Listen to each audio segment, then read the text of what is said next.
राजा भोज का सपना। वह कौन सा मनुष्य है जिसने महाप्रतापी राजा भोज महाराज का नाम न सुना हो।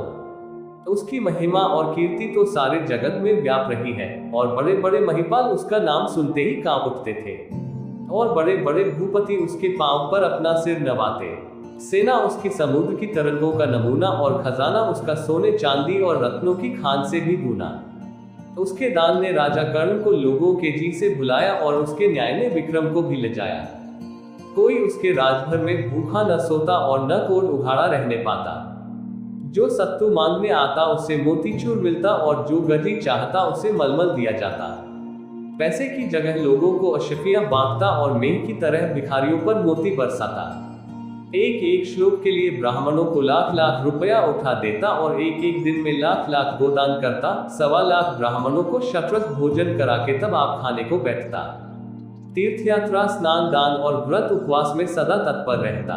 बड़े बड़े चंद्रायन किए थे, और बड़े बड़े जंगल पहाड़ छान डाले थे। एक दिन शरद ऋतु में संध्या के समय सुंदर फुलवाड़ी के बीच स्वच्छ पानी के कुंड के तीर, जिसमें कुमुद और कमलों के बीच जल पक्षी कलोले कर रहे थे। रत्न घटाव जटित सिंहासन पर कोमल तकिए के सहारे स्वस्थ चित बैठा हुआ, महलों की सुनहरी कलसियां लगी हुई संगमरमर की गुंजियों के पीछे से उदय होता हुआ पूर्णिमा का चांद देख रहा था, और निर्जन एकांत होने के कारण मन ही मन में सोचता कि अहो, मैंने अपने कुल को ऐसा प्रकाश किया जैसे सूर्य से इन कमलों का विकास होता है। क्या मनुष्य और क्या जीव जंतु, मैंने अपना सारा जन्म इन्हीं के भला करने में गंवाया, और व्रत उपवास करते करते अपने फूल से शरीर को कांटा बनाया। जितना मैंने दान दिया उतना तो कभी किसी के ध्यान में भी न आया होगा। जिन जिन तीर्थों की मैंने यात्रा की, वहां कभी पंछी ने पर भी न मारा होगा। मुझसे बढ़कर इस संसार में और कौन पुण्यात्मा है, और आगे भी कौन हुआ होगा। जो मैं ही कृतकार्य नहीं तो फिर कौन हो सकता है। मुझे अपने ईश्वर पर दावा है, वह मुझे अवश्य अच्छी गति देगा। ऐसा कब हो सकता है कि मुझे भी कुछ दोष लगे। इसी अरसे में चौबदार पुकारा, घटाव चौधरी इंद्रत निगाहरू, घटाव ब घटाव रूश्री महाराज सलामत। भोज ने आंख उठाए, दीवान ने साष्टांग दंडवत की, फिर सम्मुखा हाथ जोड़ यूं निवेदन किया, पृथ्वीनाथ, वह कुएं सड़क पर जिनके वास्ते आपने हुक्म दिया था बनकर तैयार हो गए, और आम के बाग भी सब जगह लग गए। जो पानी पीता है आपको आशीष देता, और जो उन पेड़ों की छाया में विश्राम करता है आपकी बढ़ती दौलत मनाता है। राजा अति प्रसन्न हुआ और कहा कि सुन, मेरी अमलदारी भर में जहां जहां सड़क है, कोस कोस पर कुएं खुदवा के सदवट बैठा दे, और दुतरफा पेड़ भी जल्द लगवा दे। इसी अरसे में दानाध्यक्ष ने आकर आशीर्वाद दिया और निवेदन किया कि धर्मावतार, वह जो 5000 ब्राह्मण हर साल जाड़ों में रजाई पाते हैं, सो ड्योढ़ी पर हाजिर है। राजा ने कहा, अब 5 के बदले 50,000 मिला करे, और रजाई की जगह शाल दुशाला दिया जावे। दानाध्यक्ष दुशालों के लाने के वास्ते तोशेखाने में गया। इमारत के दारोगा ने आकर मुजरा किया और खबर दी कि महाराज, वह बड़ा मंदिर जिसके जल्द बना देने के वास्ते सरकार से हुक्म हुआ है, आज उसकी नींव खुद गई, पत्थर गढ़े जाते हैं, और लोहार लोहा भी तैयार कर रहे हैं। महाराज ने तिउरिया बदलकर उस दारोगा को खूब घुड़का और कहा कि मूर्ख, वहां पत्थर और लोहे का क्या काम है। बिल्कुल मंदिर संगमरमर और संगमूसा से बनाया जावे, और लोहे बदल उसमें सब जगह सोना काम में आवे, जिसमें भगवान भी उसे देखकर प्रसन्न हो जावे। मेरा नाम इस संसार में अतुल कीर्ति पावे। यह सुनकर सारा दरबार पुकार उठा कि धन्य महाराज, धन्य। क्यों ना हो, जब ऐसे हो तब तो ऐसे हो। आपने इस कलिकाल को सत्युग बना दिया, मानव धर्म का उद्धार करने को इस जगत में अवतार लिया। आज आपसे बढ़कर और दूसरा कौन ईश्वर का प्यारा है। हमने तो पहले से ही आपको साक्षात धर्मराज विचारा है। व्यास जी ने कथा आरंभ की, भजन कीर्तन होने लगा। चांद सिर पर चढ़ाया। हरियाली ने निवेदन किया कि महाराज रात आदि के निकट पहुंची। राजा की आंखों में नींद छा रही थी। व्यास जी कथा कहते थे, पर राजा को ऊँघ आती थी। उठकर रनिवास में गया। जड़ाव पलंग और फूलों की सेज पर सोई रानियां पैर दाबने लगी। राजा की आंख झपक गई तो स्वप्न में क्या देखता है कि वह बड़ा संगमरमर का मंदिर बनकर बिल्कुल तैयार हो गया। जहां कहीं उस पर नक्शी का काम किया है तो बारीकी और सफाई में हाथी दांत को भी मात कर दिया है। जहां कहीं पच्चीकारी का हुनर दिखलाया है तो जवाहिरों को पत्थरों में जड़कर तस्वीर का नमूना बना दिया है। कहीं लालों के गुल्लालों पर नीलम की बुलबुलें बैठी हैं और उसकी जगह हीरो के लोलक लटकाए हैं। कहीं पुखराजों की डंडियों से पन्ने के पत्ते निकालकर मोतियों के भुट्टे लगाए हैं। सोने की चोबों पर कमखाब के शामियाने और उनके नीचे बिल्लौर के हौजों में गुलाब और कैरे के फुहारे छूट रहे हैं। मानो धूप जल रहा है, सैकड़ों कपूर के दीपक बल रहे हैं। राजा देखते ही मारे घमंड के फूल कर मशक बन गया। कभी नीचे, कभी ऊपर, कभी दाहिने, कभी बाएं निगाह करता और मन में सोचता कि क्या अब इतने पर भी मुझे कोई स्वर्ग में से रोकेगा या पवित्र पुण्यात्मा न कहेगा। मुझे अपने कर्मों का भरोसा है, दूसरे किसी से क्या काम पड़ेगा। इसी अरसे में वह राजा उस सपने के मंदिर में खड़ा खड़ा क्या देखता है कि एक ज्योत सी उसके सामने आसमान से उतरी चली आती है। उसका प्रकाश तो हजारों सूर्यों से भी अधिक है, परंतु जैसे सूरज को बादल घेर लेता है, इस प्रकार उसने मुंह पर घूंघट डाल लिया है। नहीं तो राजा की आंखें कब उस पर ठहर सकती थी, वरन इस घूंघट पर भी मारे चकाचौंध के झपकी चली जाती थी।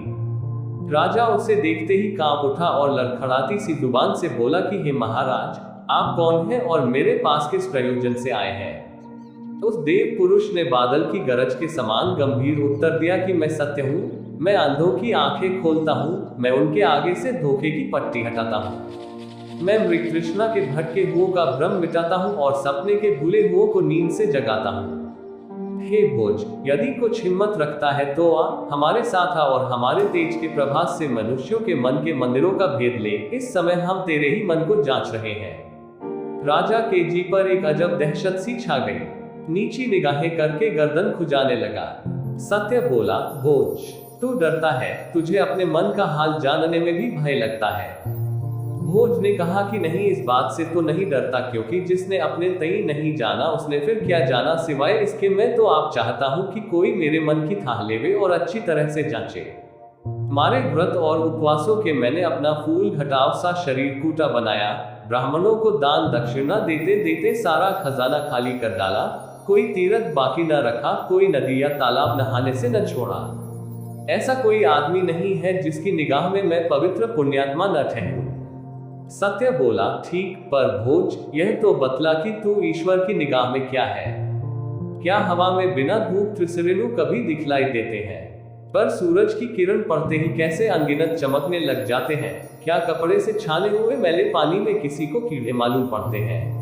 पर जब खुर्दबीन शीशे को लगाकर देखो तो एक एक बूंद में हजारों ही जीव सूझने लग जाते हैं।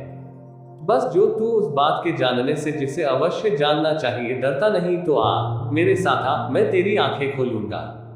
निदान सत्य यह कह के राजा को मंदिर के उस बड़े ऊंचे दरवाजे पर चढ़ा ले गया कि जहां से सारा बाग दिखलाई देता था, और फिर उससे यूं कहने लगा कि भोज, मैं अभी तेरे पाप कर्मों का कुछ भी चर्चा नहीं करता, क्योंकि तूने अपने तई निरा निष्पाप समझ रखा है। पर यह तो बतला कि तूने पुण्यकर्म कौन कौन से किए हैं कि जिनसे सर्व घटाव शक्तिमान जगदीश्वर संतुष्ट होगा।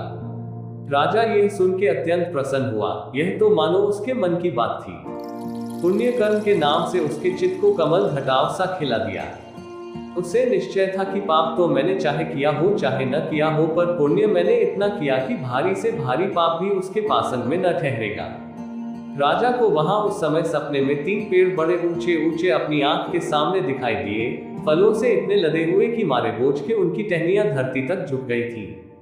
राजा उन्हें देखते ही हरा हो गया और बोला कि सत्य, यह ईश्वर की भक्ति और जीवों की दया अर्थात ईश्वर और मनुष्य दोनों की प्रीति के पेड़ हैं। देख, फलों के बोझ से धरती पर नए जाते हैं। यह तीनों मेरे ही लगाए हैं। पहले में तो यह सब लाल लाल फल मेरे दान से लगे हैं, और दूसरे में वह पीले मेरे न्यास से, और तीसरे में यह सब सफेद फल मेरे तप का प्रभाव दिखलाते हैं। मानो उस समय चारों ओर से यह ध्वनि राजा के कान में चली आती थी कि धन्य हो महाराज, धन्य हो, आज तुम सा पुण्यात्मा दूसरा कोई नहीं। तुम साक्षात धर्म के अवतार हो। इस लोक में भी तुमने बड़ा पद पाया है, और उस लोक में भी तुम्हें इससे अधिक मिलेगा। तुम मनुष्य और ईश्वर दोनों की आंखों में निर्दोष और निष्पाप हो। सूर्य के मंडल में लोग कलंक बतलाते हैं, पर तुम पर एक चींटा भी नहीं लगाते। सत्य बोला कि भोज, जब मैं इन पेड़ों के पास से आया था जिन्हें तू ईश्वर की भक्ति और जीवों की दया के बतलाता है, तब तो उनमें फल फूल कुछ भी नहीं था, निरे ठूंठ से खड़े थे। यह लाल पीले और सफेद फल कहां से आ गए? यह सचमुच उन पेड़ों में फल लगे हैं या तुझे फुसलाने और खुश करने को किसी ने उनकी टहनियों से लटका दिए हैं? चल उन पेड़ों के पास चलकर देखे तो सही। मेरी समझ में तो यह लाल लाल फल जिन्हें तू अपने दान के प्रभाव से लगे बतलाता है, यश और कीर्ति फैलाने की चाह अर्थात प्रशंसा पाने की इच्छा ने इस पेड़ में लगाए हैं।